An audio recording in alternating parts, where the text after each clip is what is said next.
তুমি কি জানো, কষ্ট সবসময় শাস্তি নয়, অনেক সময় কষ্ট আল্লাহর ভালোবাসার সবচেয়ে বড় প্রমাণ।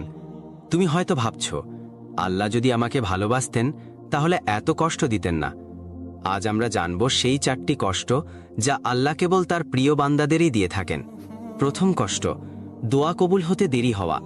তুমি হয়তো অনেক দিন ধরে দোয়া করছ, কিন্তু এখনো কবুল হচ্ছে না। তুমি হয়তো ভাবছ, আল্লাহ কি আমার দোয়া শুনছেন না? কিন্তু সত্যি হলো, তিনি শুনছেন, শুধু তোমার জন্য উপযুক্ত সময়ের অপেক্ষায় আছেন। আল্লাহ চান তুমি ধৈর্য ধরো, আরও বেশি করে তাকে অনুভব করো। তিনি চান তোমার হৃদয় শুধু তার কাছেই নরম হোক। দ্বিতীয় কষ্ট, ঘন ঘন পরীক্ষা। জীবনে একটার পর একটা বিপদ আসছে, চারদিক থেকে হতাশা তোমাকে ঘিরে ফেলেছে। এটাই আল্লাহর ভালোবাসার প্রমাণ। ঠিক যেমন আগুনে গলে সোনা খাঁটি হয়, তেমনি কষ্টে একজন মুমিন পবিত্র হয়। আল্লাহ যখন কাউকে ভালোবাসেন, তিনি তাকে বারবার পরীক্ষা করেন, যাতে সে আরও পরিশুদ্ধ হয়। তৃতীয় কষ্ট, প্রিয় জিনিস কেড়ে নেওয়া। তুমি হারিয়েছ ভালোবাসা, কাজ, অর্থ কিংবা কোনো মানুষকে।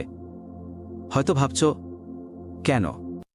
আল্লাহ জানেন, হয়তো সেই জিনিসটা তোমার জন্য ক্ষতিকর হয়ে যাচ্ছিল, তাই তিনি তোমার পথ পরিষ্কার করেছেন, যেন তুমি আরও ভালো কিছু পেতে পারো।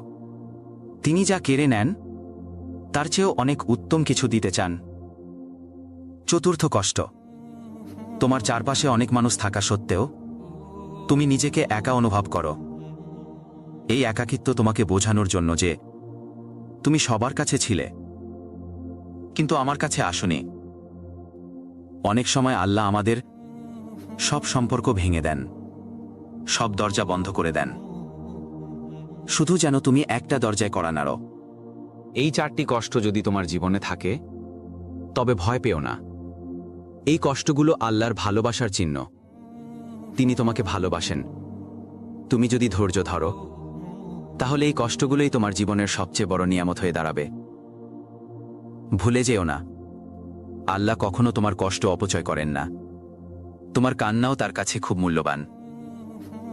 আল্লাহ তোমার সব কষ্ট সহজ করে দিন। ভিডিওটি কেমন লাগলো তা কমেন্ট করে জানাতে ভুলবে না। আসসালামু আলাইকুম।